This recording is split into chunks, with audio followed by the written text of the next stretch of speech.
நான் அந்த 6:30லேருந்து மதியம் 1 மணிக்கு அந்த கதவு உடைக்கப்படும் வரை நான் எனக்கு தெரிந்த அதிகாரிகள் மற்றும் முக்கிய நபர்களிடம் பேசிக்கொண்டிருக்கிறேன்.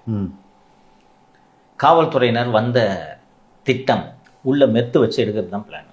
ஓகே, உங்களுக்கு மெத்து வச்சு எடுத்தீங்கன்னா அது ஃபால்ஸ் ரெக்கவரியா, பொசஷன் இருந்துச்சா இல்லையான்றதுக்கெலாம் it will take a lot of time. 2 gram இருந்துச்சுன்னா மினிமம் 1 இயர். கரெக்ட். ஏன்னா இன்றைக்கி ரொம்ப மெத்து ஒரு டிராக்கோனியனாக கோர்ட்ஸ் வியூ பண்ணுறாங்க. நான் ஏற்கனவே பல முறை சொல்லியிருக்கேன், சென்னையில் இருக்கக்கூடிய narcotics intelligence control unit something புதுசாக ஃபார்ம் பண்ண ஒரு யூனிட்டு பிடிக்காதவர்கள் மேலெல்லாம் இந்த மாதிரி இந்த மெத்தை வச்சு போட்டு கேஸை போட்டு விட்றாங்க. 1 gram can lead up to 1 year incarceration. இதுதான் அவங்க ஒரிஜினல் பிளான். சரி, அது இப்படிலாம் பண்ணிடுவாங்களா அப்படின்னு கேட்டால் கடந்த காலங்களில் செய்திருக்கிறார்கள்.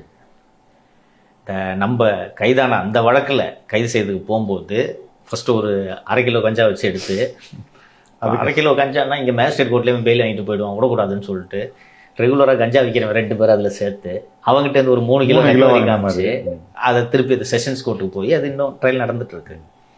அந்த கஞ்சா கேஸில் சீஸ் பண்ண office account, personal bank accounts, gadgets, வீடு 1.5 வருஷம் ஆகுது, இன்னைக்கு வரைக்கும் திறக்கல.